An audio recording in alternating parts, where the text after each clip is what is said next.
नमस्कार दोस्तों, मेरा नाम है आकाश और स्वागत है आपका इस यूट्यूब चैनल में। तो आज के वीडियो में हम बात करेंगे कि कंपनी को हमें किस तरह उसकी वैल्यूएशन को मेजर करना चाहिए और किस तरह हमें ये पता चल सकता है कि कंपनी ओवर वैल्यूड वैल्यूएशन पे ट्रेड कर रही है या कंपनी अंडर वैल्यूड वैल्यूएशन पे ट्रेड कर रही है या फिर कंपनी इस टाइम फेयरली वैल्यूड है। और ज्यादातर सिचुएशन में या फिर कंपनी अंडर वैल्यूड होती है या फिर कंपनी ओवर वैल्यूड होती है। फेयर जो वैल्यूएशन होता है कंपनी का, जो कि उसका मीडियम पॉइंट होता है, वो बहुत ही कम चांस होता है कि फेयर वैल्यूएशन पे एक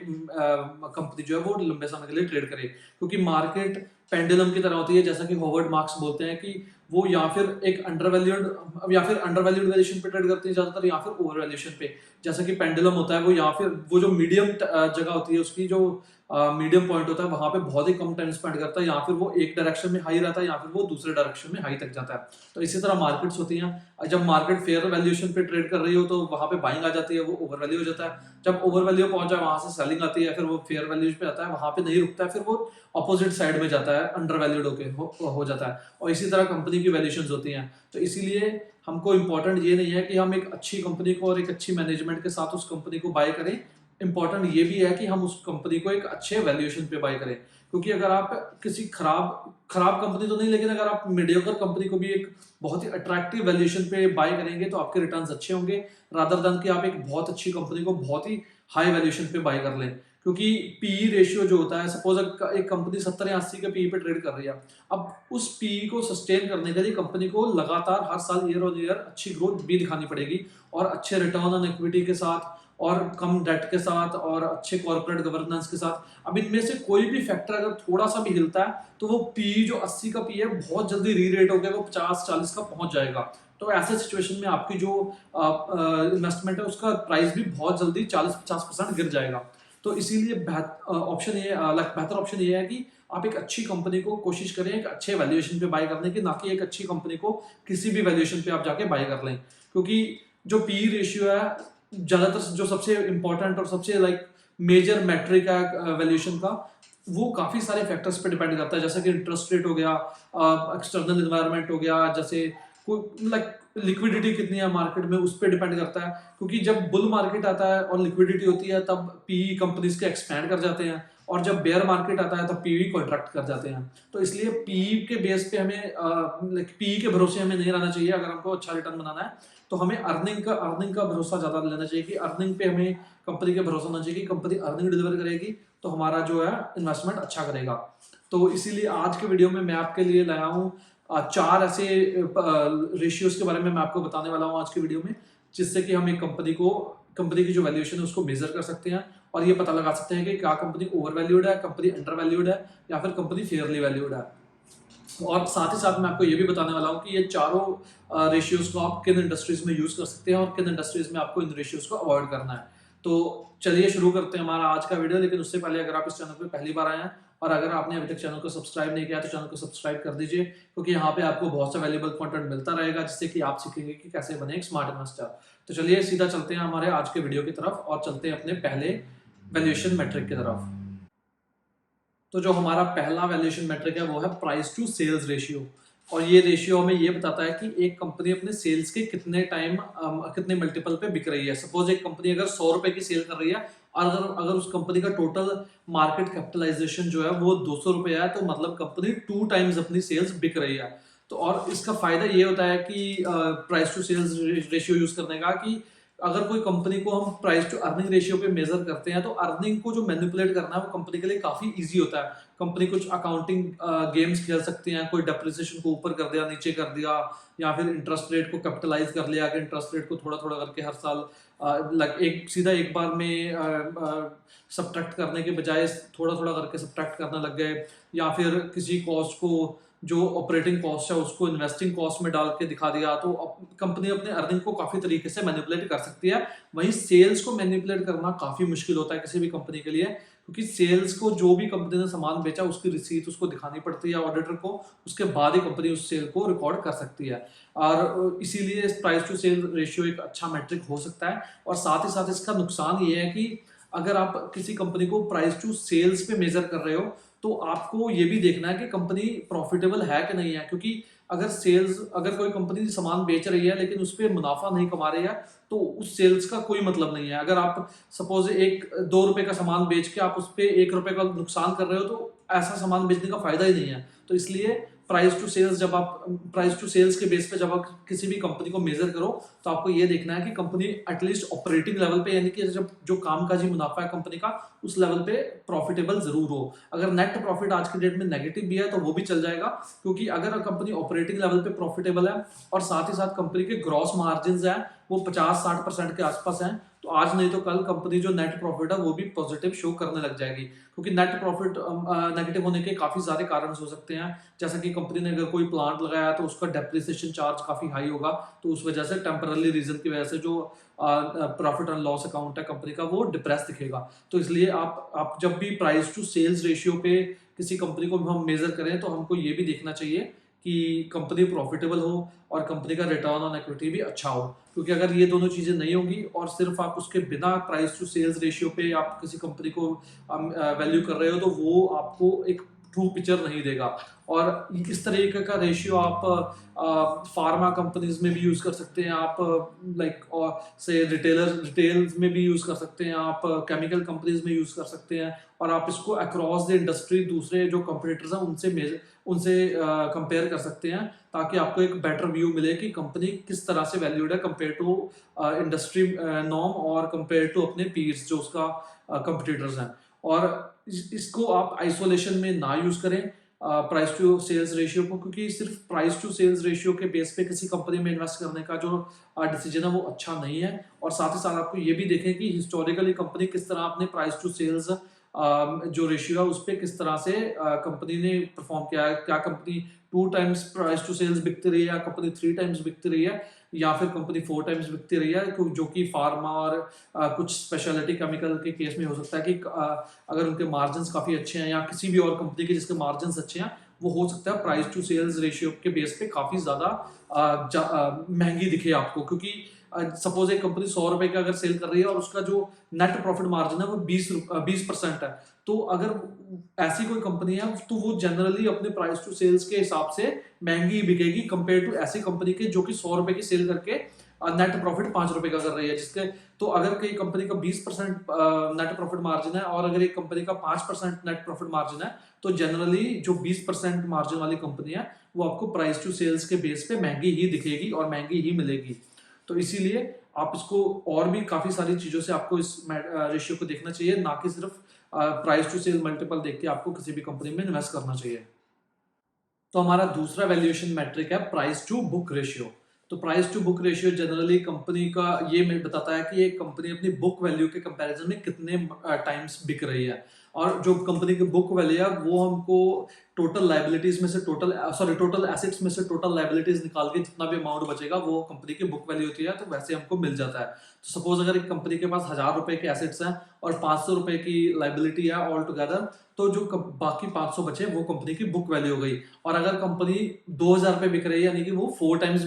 बुक बिक रही है, और अगर कंपनी 1000 के प्राइस पे बिक रही है तो वो हो गया 2 टाइम्स बुक। तो ये रेशियो जनरली उन कंपनीज के लिए अच्छा होता है जिनकी जो अर्निंग्स, जो सेल्स और कैश फ्लोज जो होते हैं वो उनके एसेट्स पे डिपेंडेंट होते हैं, जैसे कि बैंक्स हो गए या फिर कुछ मैन्युफैक्चरिंग कंपनीज हो गई। तो उस सिचुएशन में हम price to book ratio use कर सकते हैं। लेकिन जो कंपनीज सर्विसेज प्रोवाइड करती हैं या फिर कोई कंपनी जिनमें कैपिटल रिक्वायरमेंट काफी कम होती है, सपोज फार्मा कंपनी हो गई या फिर आईटी कंपनीज हो गई, तो उनमें जो प्राइस टू बुक रेशियो है वो आपको जनरली महंगा दिखेगा और उनको प्राइस टू बुक रेशियो पे आपको मेजर नहीं करना है। तो IT company, pharma company, FMCG companies, इनको आपको प्राइस टू बुक रेशियो पे मेजर नहीं करना है, क्योंकि ये जनरली आपको उस पर महंगी ही दिखेंगे, क्योंकि इनमें कैपिटल रिक्वायरमेंट काफी कम होती है, तो इसीलिए इनके पास एसेट्स कम होते हैं as compare to manufacturing companies या फिर फाइनेंशियल इंस्टीट्यूशंस लाइक बैंक्स और एनबीएफसीज। और ये जो रेशियो है ये सबसे अच्छा मैट्रिक है बैंक्स और फाइनेंशियल जो सर्विसेज प्रोवाइड करने वाली कंपनीज होती है, एनबीएफसीज होती हैं, उनके लिए, क्योंकि उनकी जो बैलेंस शीट है उनमें जो एसेट होता है उसमें ज्यादातर कैश होता है, तो उसको हम रिलाई कर सकते हैं कि उनकी जो बुक वैल्यू है वो एक्यूरेट होगी। वहीं अगर हम एक मैन्युफैक्चरिंग कंपनी के लिए अगर बुक वैल्यू को प्राइस टू बुक रेशियो को यूज करते हैं, तो हमें उनमें ये नहीं पता कि जो उन्होंने प्लांट की वैल्यू अपनी बताई है, अगर उन्होंने 10 करोड़ का प्लांट बताया तो क्या वो 10 करोड़ का है, क्योंकि हो सकता है कहीं कल को अगर कंपनी लिक्विडेट होने जाए तो वो जो 10 करोड़ का प्लांट दिखा रही है कंपनी बुक्स पे, वो हो सकता है 2 करोड़ का भी ना हो या 4 करोड़ का भी ना हो या फिर 1 करोड़ का भी ना हो, तो आपको उसकी जो वैल्यूएशन है वो आपको पता नहीं है कि कितनी होगी। तो इसलिए सबसे ज्यादा रिलायबल सोर्स, अगर लाइक रिलायबल कंपनी अगर आप देखना चाहते हैं कि किस इंडस्ट्री में आपको इस रेशियो का यूज करना है, तो वो बैंकिंग इंडस्ट्री या फिर एनबीएफसी कंपनी जो होती है उनके लिए ये ज्यादा बेहतर मैट्रिक है रादर देन कोई और कंपनी के। अगर हम किसी भी और कंपनी की बात करें तो इसीलिए प्राइस टू बुक रेशियो आपको उन्हीं कंपनीज में यूज करना है जिनके जो कैश फ्लोज, जिनकी अर्निंग्स, जो उनकी सेल्स जो है वो उनके एसेट से ड्राइव होती है। और साथ ही साथ आपको ये भी देखना है कि अगर एक कंपनी, सपोज दो कंपनीज, जैसे जैसे प्राइस टू सेल्स में हमने बात की, अगर एक company hire return on equity यानी कि जो उसकी बुक वैल्यू है उस पे जो रिटर्न है वो हायर कमा रही है कंपेयर टू दूसरी कंपनी जिसका रिटर्न बुक वैल्यू पे यानी कि रिटर्न ऑन इक्विटी लो है, तो जो हाई वैल्यू जो हाई रिटर्न ऑन इक्विटी कर रही है वो कंपनी ज्यादातर महंगे प्राइस टू बुक वैल्यूएशन पे आपको मिलेगी। जैसा कि बजाज फाइनेंस के केस में है, बजाज फाइनेंस अपने कंपिटिटर्स से काफी अच्छा रिटर्न ऑन इक्विटी दिखाता है, 20% से ऊपर है जनरली उसका जो रिटर्न ऑन इक्विटी है, और यही कारण है वो 7-8 टाइम्स बुक बिकता है। तो इसीलिए जब भी आप प्राइस टू बुक रेशियो को एनालाइज करें या प्राइस टू बुक रेशियो के बेस पे किसी बैंक को या किसी एनबीएफसी को एनालाइज कर रहे हो, तो आपको साथ ही साथ ये भी देखना है कि उस कंपनी का net profit margin, sorry net interest जो इनकम है वो कितनी है, नेट इंटरेस्ट मार्जिन कितना है, और साथ ही साथ आपको ये देखना है कि कंपनी का रिटर्न ऑन इक्विटी कितना है। तो जो हमारा तीसरा वैल्यूएशन मेट्रिक है वो है प्राइस टू अर्निंग रेशियो। तो प्राइस टू अर्निंग रेशियो सबसे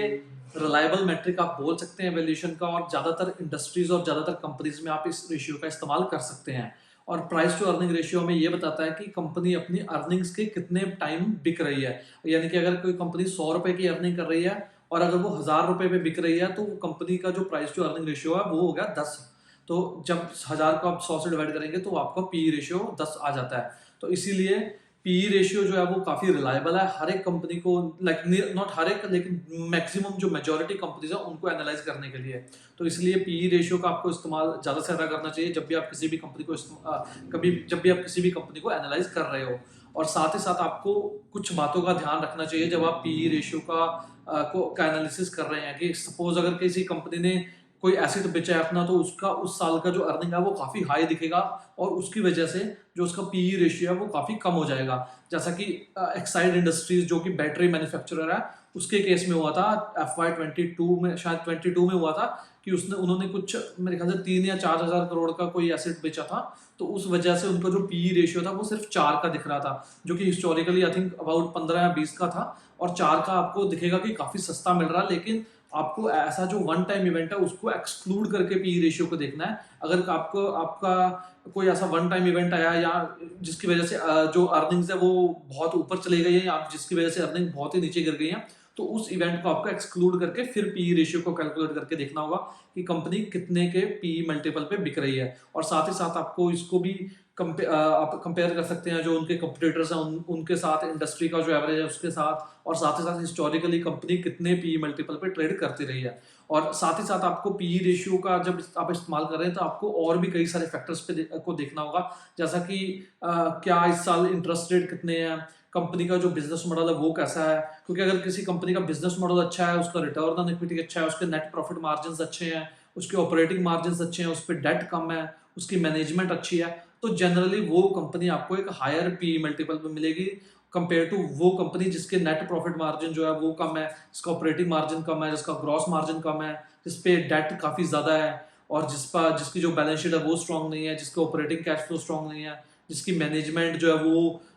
क्लीन नहीं है। तो ऐसी कंपनी के कंपैरिजन में आपको वो कंपनी ज्यादा वैल्यूएशन पे ट्रेड करती मिलेगी जिसके ये सब फैक्टर्स जिसके फेवरेबल है। तो इसलिए जब आप पीई रेशियो का भी इस्तेमाल करें तब भी आप ये सब फैक्टर्स को जरूर देखें, ना कि सिर्फ पी रेशियो के बेस पे किसी भी कंपनी में जाके इन्वेस्ट कर दें, क्योंकि वो एक बहुत ही खराब डिसीजन होगा। और साथ ही साथ मैंने आप इससे पहले इस चैनल पे एक पी रेशियो के एनालिसिस पे वीडियो भी बनाई थी कि पी रेशियो क्या होता है और किस तरह पी रेशियो एक स्टॉक प्राइस को इम्पैक्ट करता है। अगर आप वो देखना चाहते हैं तो मैं डिस्क्रिप्शन में आपको लिंक दे दूंगा, आप जाके वहां से देख सकते हैं, तो आपको पी रेशियो का ज्यादा बेहतर तरीके से आप समझ सकेंगे।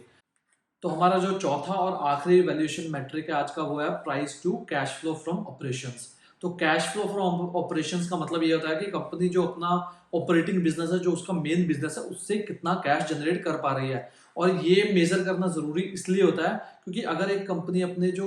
ऑपरेशंस है, जो उसका मेन बिजनेस है, उससे इनफ कैश जनरेट कर पा रही है, तो इन फ्यूचर उसे ग्रो करने के लिए एक्सटर्नल फंडिंग की जरूरत नहीं पड़ेगी। यानी कि कंपनी को ना डेट रेज करना पड़ेगा और ना ही इक्विटी को डाइल्यूट करना पड़ेगा ग्रो करने के लिए। तो इसलिए इस रेशियो का आप यूज उस कंपनी में कर सकते हैं जो कि आज की डेट में लॉसेस कर रही है, लेकिन जो उसका कैश फ्लो फ्रॉम ऑपरेशन है वो पॉजिटिव है। क्योंकि ऐसी सिचुएशन में आज नहीं तो कल कंपनी जो है वो नेट जो प्रॉफिट है उसका वो भी प्रॉफिट में आ जाएगा। क्योंकि ऐसा काफी सारी कंपनीज में होता है कि जो कैश फ्लो फ्रॉम ऑपरेशन में पॉजिटिव होती है और जिनका नेट प्रॉफिट नेगेटिव होता है, तो वो 2-3 साल बाद नेट प्रॉफिट जो है उसको भी प्रॉफिट में दिखाना शुरू कर देती हैं। क्योंकि कंपनी इनफ कैश तो जनरेट कर ही रही है, तो हो सकता है किसी डेप्रिसिएशन की वजह से या ज़्यादा इंटरेस्ट देने की वजह से या ज़्यादा लोन रेज किया कंपनी ने, उसकी वजह से कंपनी आज की डेट में प्रॉफिट ना दिखा पा रही हो। और ये हमें ज़्यादातर कंपनी का जो कैश फ्लो स्टेटमेंट है उसमें से कैश फ्लो फ्रॉम ऑपरेशन हम उसका निकाल सकते हैं। और साथ ही साथ ये रेशियो हमको ये बताता है कि कंपनी अपने जो कैश फ्लो फ्रॉम ऑपरेशन है उसके कितने टाइम से बिक रही है। तो इसलिए अगर जब भी आप किसी भी कंपनी को एनालाइज करें और अगर वो प्रॉफिटेबल नहीं है, उसके ग्रॉस मार्जिन अच्छे हैं, उसके ऑपरेटिंग लेवल पे वो प्रॉफिटेबल है, ऑपरेटिंग मार्जिन अच्छे हैं, तो उसका कैश फ्लो फ्रॉम ऑपरेशन के कंपैरिजन में आप देखें कि कंपनी कितने वैल्यूएशन पे ट्रेड कर रही है। क्योंकि इससे आपको ज़्यादा आइडिया अच्छा लगेगा कि कंपनी की जो वैल्यूएशन है क्या वो सही है लेने के लिए या नहीं। और साथ ही साथ आपको ये भी पता चल जाएगा कि कंपनी का जो बिजनेस मॉडल है वो अच्छा है, क्योंकि कंपनी उधार में खरीद रही है और कैश में बेच रही है। इसीलिए कंपनी का जो ऑपरेटिंग बिजनेस है उससे कंपनी, बावजूद इसके कि कंपनी का जो statement of profit and loss है उसमें कंपनी लॉसेस दिखा रही है, बावजूद इसके कंपनी का जो ऑपरेटिंग कैश फ्लो है वो पॉजिटिव है। तो इसलिए कैश फ्लो फ्रॉम ऑपरेशन जो है वो भी काफी अच्छा मैट्रिक हो सकता है अगर आप एक कंपनी को एनालाइज कर रहे हैं। तो इसी के साथ हमारा आज का वीडियो यहीं पे समाप्त होता है। तो ये हमने आज के वीडियो में जो 4 इंपॉर्टेंट वैल्यूएशन मैट्रिक्स सीखे, मैं उम्मीद करता हूँ कि इससे आपको काफ़ी कुछ समझ आया होगा और आपको ये पता चला होगा कि वैल्यूएशंस क्यों इंपॉर्टेंट होती है और किस तरह हमें कंपनी की वैल्यूएशन को देखना चाहिए। तो इन फ्यूचर जब भी आप किसी कंपनी को वैल्यू कर रहे हो, जब भी आप किसी कंपनी को ये देख रहे हो कि वो कितनी वैल्यूएशन है, क्या वो ओवर वैल्यूड है, क्या वो अंडर वैल्यूड है या वो फेयरली वैल्यूड है, तो आप इन रेशियोज का इस्तेमाल कर सकते हैं और साथ ही साथ आप दूसरे फैक्टर्स का भी इस्तेमाल कर सकते हैं। तो ये ऑलवेज ऑलवेज ये इम्पॉर्टेंट होता है कि आपको